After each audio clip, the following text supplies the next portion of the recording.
welcome to this meeting. We're here having a chat with Craig from Elegant Literature. Hi, Craig. Thanks for being here. Hey Chris, thank you for having me. Hello everyone. Thank you for watching. All right, so we're going to have a little chat about all things elegant literature today. What I'll do to start with is just ask you, Craig, please, to talk about your background, why you started elegant literature, and what it's all about. Sure, get right to it. Why don't we? I mean, elegant literature is my favorite topic. I talk about it all the time. It's mostly what I think about at any given moment of the day. So I'm Creag Munroe. I'm the founder and the editor of Elegant Literature. My kind of background, how elegant literature came about was I was traveling, backpacking the world in my gap year type deal well, a little later than a gap year, but when COVID happened, came home and, we're sitting around indefinitely. And I thought, I want to do something with my life. I want to travel and bartend until I'm old and have no retirement plan. I want to start a business, but I also want to start something that matters and is impactful. So I played around. I learned everything I could about business, and I played around with a couple ideas until finally I was thinking about what are my real passions and interests and hobbies. And writing and reading especially have always been that for me. I've been reading since somebody gave me Harry Potter on my eighth birthday, and ever since I've just been crushing novel after novel after novel. I have a great love for it, and I've written stories as many people who get into reading when they're young, they get into writing as well. And it was always mostly a hobby, but I really liked everything about that industry. And I was looking at sort of how the industry worked, how fiction magazines, the history of them, and how they're not doing so well right now. A lot of readers are moving on to things like Kindle Unlimited, where they can have a $10 subscription and read unlimited amounts of books. And the savvy reader can read for free in this age of digital piracy. And so magazines are having a very difficult time with sales. And but it's an important part of our sort of our culture and the arts and the community of writing is to have these short fiction magazines where new authors can kind of cut their teeth and get their first fans before they move on to novels is what happens for a lot of people. Um, and with the magazines, not doing so well, their budgets are shrinking, they're getting less advertising dollars. They are you know, a lot of them are forced to look for big name authors to buy stories from to then attract readers, which is really with shrinking amounts of stories and a focus on attracting readers. The new writer has a very competitive time getting into any of these magazines. Very difficult to get published. You know, everybody has access to writing now. It's very easy to submit a book you wrote in a week onto Amazon and things like that. So the need for quality writing and finding the next generation of talent has never been greater, but the competitiveness and the difficulty of getting in has also never been greater. And at the same time, I was looking at contests. Writing contests are kind of a great way to get started, but of the ones that have large prizes, the same problem. You're competing against professional authors, very seasoned writers. Some of them, I found one that was in my research was a $15,000 prize, but you had to have three novels published in Ireland even to submit into the prize. So it's just like, it's very niche at some of those greater levels, or there's a large pool of very talented authors. And as you come down in prize numbers, you're looking at a $500 prize that, maybe seasoned authors aren't so interested in submitting to something like that. But it's a $20 entry fee, which it doesn't make sense for a lot of new authors to be submitting like that. And so, also there was the problem of profiteering. Contests running just to line the organizer's pockets is always something that you need to be wary of when running a contest. And I kind of looked at these two industries that are so similar and so problematic in so many ways for new writers. And I thought, what if we kind of combine them? Like, what if we run a large prize contest for new writers explicitly, and we'll blatantly profiteer from it, but we use those profits to invest into a magazine that publishes new writers at a professional rate. So I'm not lining my pockets, I'm putting it back into the industry. And I thought that's something that could definitely work and would make an impact in a positive way on the lives of new writers in an industry I really care about with the writing and the reading. And I thought, let's give that a try. So we did, and that was the very first kind of form. Elegant literature has since evolved a little bit, and we'll get into it later, I'm sure. That was the very first form of elegant literature. It's the first short fiction magazine to pay professional rates and to only publish new writers with a $3,000 monthly prize on top of it. So I think in total that's like $42,000 a year or so in prizes and payments to authors, 10 cents a word for their stories. And it's going great because 3.5 years later, we're just about to put out our 41st issue, and we put over $200,000 into the hands of authors all around the world. And we're about to publish past our 300th author published. And those are all Wow. people that have many never been published before, never been paid or never been paid for their writing before. So it's something that I'm passionate about, and it seems to be making a positive impact. That's how it came about, and it's a joy to be doing. Yeah, I remember when you first started out, I think you had a $20,000 top prize, is that right? Yeah, yes, I did. I sure did. That was that was I had many spreadsheets and forecasts and lots of math on how things would work. And, I have this $20,000 prize. I need this many people to submit. And the math kind of worked, except I forgot the big factor of people don't trust an unknown player, a new player in the game that they don't know the name of, with a significant prize that seems too good to be true. And that was kind of the reason that didn't work. It's because a lot of people said, well, I'll wait until a couple months, a year or two go by to see if they're actually legitimate, see if people are getting paid. And so it was the people. There's two people that took a big chance on us, and it paid off immensely for them because they won a Yeah. $20,000 prize, which totally was real and existed, and they got it. And but it was a big shock to me and my, because I wasn't as good of a business person as I had sort of thought I was at the time. I hadn't considered some of those things. So it was an interesting experience to start off. That's for And were you sure. running it monthly then, or were you doing it quarterly or I sure something? was. You were doing it monthly still. I sure was. Yeah. And so after that, and because of course, a large part of this it's supposed to be funded based on our memberships, but the model that we have is instead of paying $10 per submission, 10, 20, $25 is per submission as a lot of contests do, we have a monthly membership. So it's $10 a month as a membership, and that gives you unlimited submissions. So you can submit two, three. We have people submitting 5 stories sometimes each in a month. And so that worked out well, but we didn't get enough people sign up to cover that $20,000 prize. Fortunately, I had my cash reserves. My life savings were what I used for Elegant Literature. I got some family loans as well, and we're pretty close to kind of failing right out of the gate because of that big mistake that I made. I lowered the prize to what it is now, which is the $3,000 grand prize. Still very substantial. People are still very happy, but I still get people saying this is too good to be true. Mm. Or like online, people say, is this legitimate? Like, does anybody know if it's actually a real thing? Because that seems too good to be true. I went, you should have seen it 3 years ago when it was, what is that, like almost six times as Yeah. high? No, Um, I've had queries myself asking whether it's legit or not.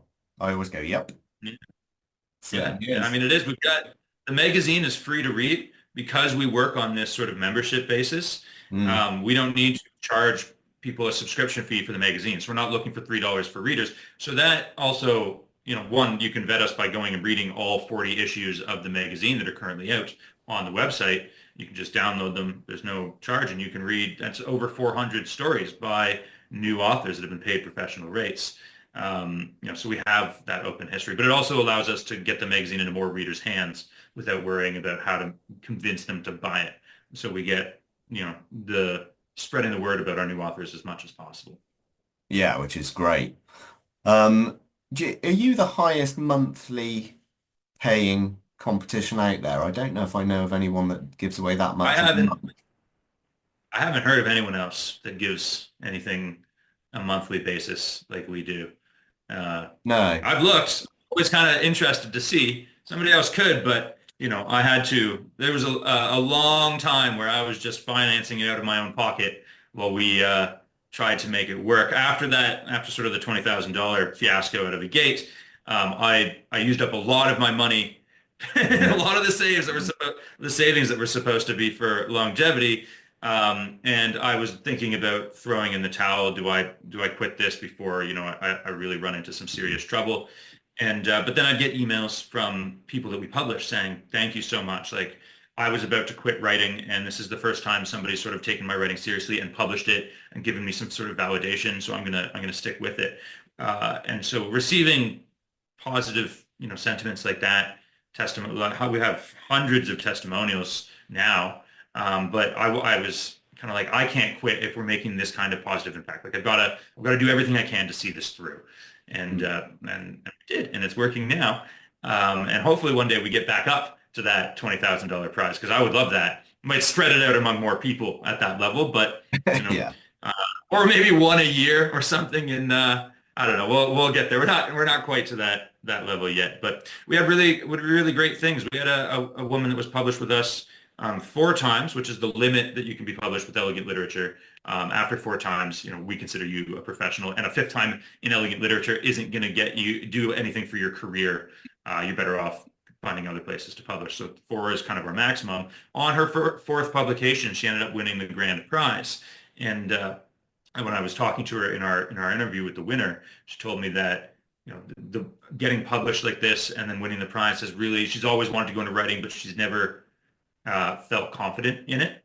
And so she was inspired to quit her job and go full in on writing. She wasn't going to go full in on just writing for money. She got a job in editing, Mm. but she moved into publishing because of the confidence that she had gained through getting published and validated in the magazine for new writers. So that kind of story is really why I had to push through those sort of hard times at the beginning and do everything I could to make it work because Yeah. making that kind of impact is why do it?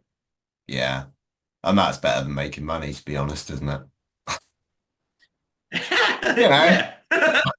In many ways, as long as basic needs are covered, then that makes me happy to do. Yeah. Right, Linda's asked a few questions in the chat, so let's go to those next. How do you vet writers to find out if they're professional or not? I suppose, what do you deem a professional writer to be versus an amateur? Yeah. So we have the criteria on our website right now. I originally modeled it off the Science Fiction and Fantasy Writers of America's criteria for what makes you eligible to join their organization as the professional organization. That's kind of the standard I used, and that was for publications at 8 cents a word or above, which is 8 cents a word was the professional rate that they deemed. So for publications of short stories, which is also why our cap is four, because after that you could join a professional organization, you are a professional. A traditional publishing a traditional novel, get an agent and get published with that traditional publishing house. You're above where many of our community really are. And for self-publishing, it kind of depends on sales, a little bit more of a gray area. Um, and it those are our kind of criteria. If you're eligible, if you haven't met those, you're not really eligible for a professional organization. You're considered a new author. And the way we vet them is it's a pretty soft vet. We haven't had any problems with professionals submitting to us, but basically, when you submit a story, you submit your biography and social links, your websites and things like that. So you don't have to because a lot of authors are very new and they don't have things like a website and they haven't set themselves up for socials. They've just maybe written their very first story ever and submitted it to the magazine. So we try and make the submission process as easy as possible. But once we've selected the ones that we're going to be publishing and the ones that are winning an award, I go through and I am Googling their pen name, their real name. I'm looking at their website if they have one. I'm reading their biographies.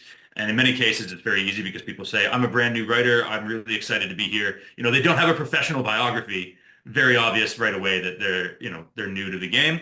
And some people have a well-written biography. They've linked their website and they've got various publications on there. And then I'm going through and I'm looking at those publications to find out if they've won or if they pay the professional rate. If somebody, they have six publications, but they all are either free or pays a token 1 cent, 3 cents kind of thing, that doesn't qualify in our criteria. And so basically, I don't have to go through every single author that submits, just the ones that are going to get awarded a prize or get published in the magazine. I just do everything I can to find out that they are who they say they are and they don't have a bunch of books published in their name. If somebody were to win the grand prize and has lied about being a new writer, we get on the phone with the judge of the month and like the guest judge and that winner, and we interview them and we talk about their story and their writing career and Mm. where they've come from and what they plan to do. And it would be, people people who are professional authors aren't looking to have their image tarnished by getting published in a magazine specifically for new writers and then having that come out in the media. And it's like you took a spot from a new writer for no reason, that and for what, $200 for a short story. Like that's not something. So I feel like it's a self-weeding process. Mm. Professional authors will look at that and be like, that's not for me, and it doesn't make sense for me to do that ethically as well. And then also I do my due diligence as much as possible. Cool. Um, Linda also said, do you have a minimum amount of entries for the contest to go ahead? No, it's a dangerous game I play. Yeah. Um, so, we often average between 200 and 300 submissions in a given month. I've had like back just after the beginning and the big struggle. There were times that I had 80 or 90 submissions in a month. Now we typically get around 200 to 300. Sometimes it's 175. There's no minimum. There's never a time that I'm going to say I'm going to pull the plug and not do a contest this month. That's just not how we do things. If for some reason I got no submissions in a month, then we obviously couldn't have a magazine. That doesn't typically, I don't expect that to happen. But it is dangerous in terms of quality. When I started this, I made the choice to do it for new writers, but at the same time, I also want to have a professional magazine, like something that's prestigious and people want to read, and it reviews well. But when it's specifically for new authors, and I'm not a magazine that just solicits submissions and then accepts and rejects and then works with the authors to maybe make them better. It's a contest and a magazine as well. So we have a very streamlined submission process to enable me to keep up this monthly pace. And so it's, yeah, I just hope that there's going to be stories that are quality stories that make the magazine great. And it has always happened. I get tons of compliments on how well written the stories are in the magazine, how professional it looks for being a magazine for new writers. It's not what people expect sometimes. They expect something that is maybe of lower quality or lower budget or something like that. And I do everything I can, because the more professional the magazine appears and the better quality everything is, the better it is for the authors' careers who are published with us. Mm. That's the best way to make it so it impacts their career in a Yeah. positive way. I remember, well, I judged it for you one month, about a year ago now, wasn't it? And the quality was great. I know I only read the short list, which was 10, I think, Mhm. but they were all really good. Yeah, yeah. We almost always have at least 10 really good stories, often many more. Mm. The decision is getting increasingly hard as time goes on, because many of our authors have been with us for a while, and they're taking the long game. They're submitting every month. Sometimes they don't get anything. Sometimes they get an honorable Mm. mention. Sometimes they get published. And although I read the submissions blind, at the end I find out who's written what, and I kind of go through and see the familiar names. And it's been very interesting for me to watch some authors progress in skill level over the months and even years in some cases, and go from, submitting every month and not really having anything to getting multiple honorable mentions in a row, getting published, getting an honorable mention, getting published again, and seeing their skill level increase, which is really rewarding for me. But also the general quality of submissions is going up. And of course, because for new writers, we always have things that aren't so good, but that's in any submission pile. You're always going to have stories that just aren't what you're looking for, or not that well written. So it's just part of And it. is it just you that does all the reading still? Because I know you were talking So about. I brought in readers now to help. I'm actually currently looking for some more.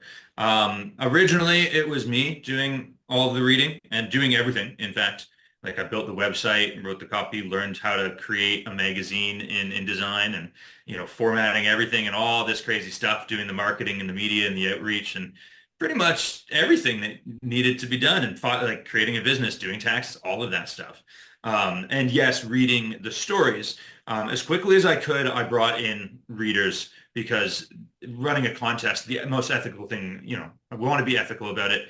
And just having one person read the submissions, and I do everything I can to not be biased in any way. I came into this with, fantasy, science fiction, sort of my go-to readings for me, and I was very careful not to judge because we're for all genres. So I was very careful not to judge stories and lean towards fantasy and science fiction just because I preferred that. I had to be very careful of that in the beginning. Now, when we bring in more readers, we have a more diverse set of people and more marks, and then we have a better chance of averaging things out. Ultimately, the final decision is still mine for which makes the short list, and then we often bring in a guest judge like Chris, yourself, to select the winner from the short list. But yeah, everything we can is designed to make it fair for people. But yeah, I do a lot, and I still do read almost all of them, if not all of them myself. Mm. Linda asked how many people you've got in your team. So, I mean, right now it's just me being like a full-time person. Well, I actually have just recently brought on an assistant to help me do some of the administrative stuff because Mm. I'll tell you, after 40 months, about to publish our 41st magazine. So after 41 months of doing the cycle again and again, I've got things down pat, but it is tough. It is time consuming, and it is, it's a lot of work. And so I brought an assistant to help me kind of manage some of the administrative stuff and the day-to-day stuff. But the team is still very small. I expect it to stay small, except as we get a greater community and a bigger, more submissions, we'll grow the reading team, for example, have maybe bring in a community manager and somebody for education as well. But Cool. as much as I I can, just think me. I think Craig's answered all of your other questions there, Linda, just by talking. I haven't missed any, have I? Right, so I'm going to ask you a couple of questions. This one is what people always want to know the answer to, and that is what qualities you look for in a winning story. Do you have a set of judging criteria to evaluate the stories, and how much, if you do you rely on it?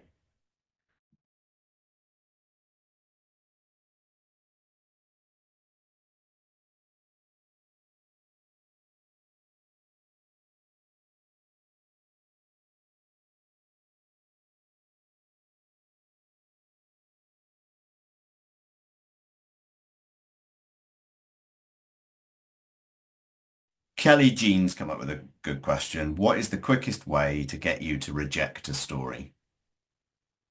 Super simple answer. Don't include the prompt word. I'm just going to delete it. But in the spirit of I know what you're asking, terrible spelling and punctuation is the second fastest way.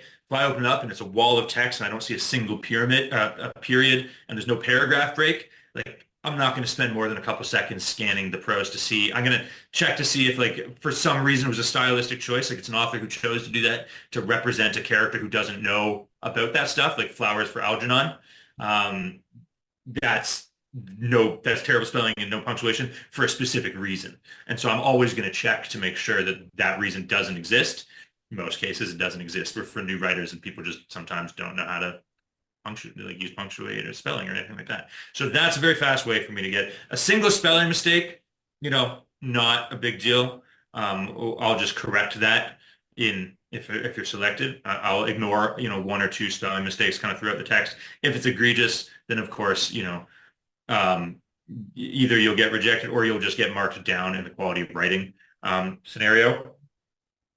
The other biggest thing for me that is going to make me stop reading and reject a story is nothing happening, right? Like I'll read the first couple paragraphs for sure, but like if I get halfway through your story and like nothing is going on, there's a character, like we've described the landscape, we've got a character who's just thinking about philosophical thoughts, nothing, no story. I'm like, there's no point in that. We're not going to get a good story in the second half. So there's no point in keep going. That's kind of the biggest thing for me. But because we're in a unique position of being explicitly for new writers, I am very conscious of, I'm not here looking for, I'm not going to reject it just because it's not top quality work. I'm going to read it and I'm going to fairly and we're a contest. We're judging these. We're not just slush reading and just flick through saying no, no, no until something seems to be good. We're giving each submission a fair evaluation. So I'm never going to read the first sentence or two sentences and be like, no, it doesn't work. I'm always going to read as like the goal is to read it to the end, like I say. If there's huge problems, logical failings, that's, if the like if I think I had a story that was pretty good until there was a gas leak and then it exploded, but the gas leak was like it happened like in a minute or two later there was this massive explosion. But it was like a gas leak from a house pipe in a basement. And I was like, there's no way the gas could fill up the house to explosive levels in like the 10 seconds the characters were talking. So that like literally doesn't work as a story, as a structure. It's possible. So it kind of ruined the whole story, for example, something like that. And I'm so sorry if that was too accurate to somebody's actual story. Um, but those are kind of the reasons that I would reject a story outright.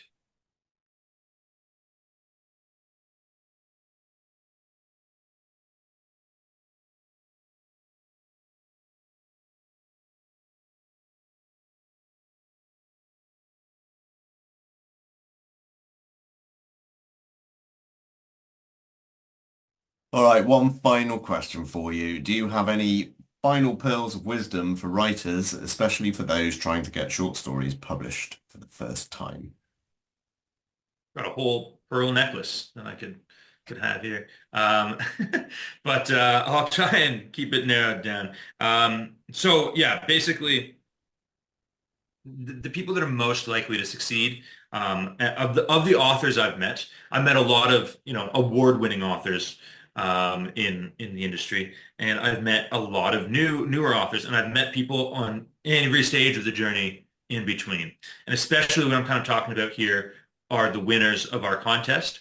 And this doesn't apply to everyone, but the people I think most set up for success are the people that have taken the long view to writing and what success is and understand and like are willing to put in the work and put in the hours to grow their craft without being concerned about quick success. You know, you write a story, you want it to get published, but you also understand that you're learning and you're increasing your skills, and that publication will come as long as you keep writing stories. So, a lot of people write one, two, three stories that like this is really great, and then it doesn't get published anymore, and they're frustrated and they're angry that nobody sees how great their work is. But these authors that I think that are setting themselves up for success have the mindset of that's okay. The next one's going to be better. And the one after that is, and of course, with writing, it's not the next one's not always better, but the general trend is up as long as you keep applying yourself and are open to learning, right? Like, and you have to understand that your worth isn't tied to any one project. Um, Not as much as with short stories, but with novels especially. Newer writers have the idea for a novel. Maybe they've never even written a short story before. They've read books, they like them, they have an idea for their own novel, and they work at it for years. And it's their first one, it's their baby. And they're tied to that as like their whole self-worth is wrapped up in that project. So when they finish it and it doesn't get picked up by anybody, to them it's a statement about them and about their ability as a writer. When it's really not. It's just you're tied, like you've tied yourself to that project because you love it and it's your baby. But in reality, it's your first book, and you have to. I always say you have to think you want your fifth book and your 10th book to be the best work you've done, right? You always want to be improving. You want that 10th book to be better than the first one, because otherwise, like you haven't improved. You're not doing better. And ideally, you want to be improving so much that you look back at that first book and like, kind of cringe, like feel a little embarrassment because it's not as good as you thought. Maybe it was the best you could do at the time, but now 10 years later, your skill level has increased so much that you're looking back on your early work and you're thinking, ooh, that's that's a little embarrassing. That's literally the goal. If you have a mind to succeed, you have a mind to improve your craft, that's your goal, is to make the book, whatever you're working on right now, 10 years from now looking back on it going, oh man, I wish I could go back and rewrite that one because it's not nearly as good as I feel I could do now. And knowing that, that means you don't have to tie your whole self-worth to this first project because the whole point is to not really like it all that much years from now. You'll still like it emotionally because it's your first project. Everything you do as a writer, a little piece of yourself, a little piece of your soul, a little piece of your identity. You'll still always have, emotions and feelings tied to it, but not your worth. And knowing that you're going to ideally be so good that you don't even really like it all that much in a strictly craft sense, then you can kind of release that attachment and make it good enough. Release the attachment to making it perfect because it's not a representation of you. It's a representation of where you are right now, and you're going to be getting better next week, next month, next year. So make it good enough, get it out there, or keep it in a trunk somewhere to revisit later once your skill level has gone up. But get on to the next one and always be open to learning and to working to improve your craft and take the long view. Take the view that, you're a storyteller. You want to tell stories for the rest of your life. Like most people don't have a single story that they want to tell and they're done. You want to be writing. You'd love to be a full-time author, which means writing as many books as you can over the course of your life. Life is too short to tell all the stories that we have inside us that we want to tell. So you want to write what you can, make it good enough, and move on to the next one, and be open to learning and improving as you go, and watch yourself improve over the 10, 20, however many years you'll be at this. Sound advice, the Stephen King approach. Yeah, I guess so. I remember that story he had about the nail, and he used to put the rejection slips on the nail. Oh yeah.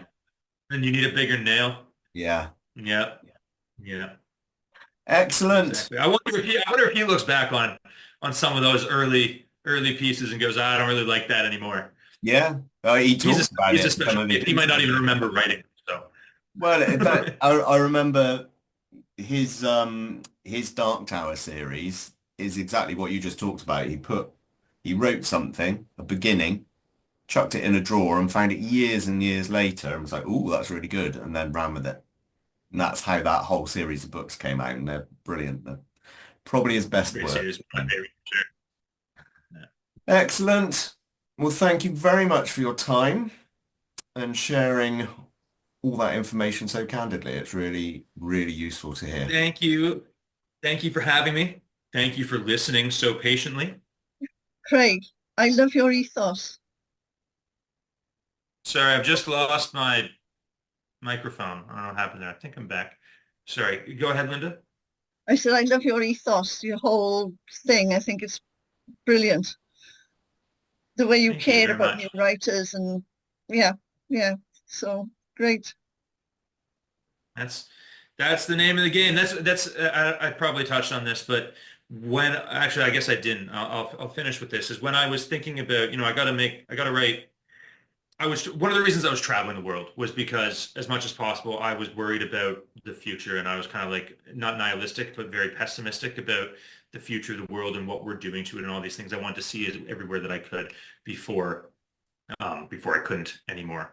And when we came back for the during COVID, I read a book called The Rational Optimist, which gave me a much better view on the future and made me want to, and then all of a sudden I went from like, I'm just selfishly going around the world. I want to see everything before I can't and like live my life and I don't expect a great future to things are not as bad as they may seem or as we're hearing in the media. There's lots of reasons for optimism that's based on being rational and like thinking about it. Excuse me. And so now I want to make an impact on the world. I want to make a positive impact. I want to do something that, helps raise us all as a thing. And then I happened to read, what was the other one? I forget, but it got me very interested in business and how to do these very things. And so elegant literature came about because it was a marriage of one of the things that I was passionate about in terms of my hobbies and my enjoyment, and something that I want to be involved in, and in making a positive impact. Maybe not on the world, but if elegant literature succeeds, there's always another initiative somewhere down the line. But making a positive impact in a community that I care about in an industry I care about, in an art that I care about, and it's working. It's doing that, and it's been amazing. So thank you. I appreciate that. Brilliant. Yeah, really good.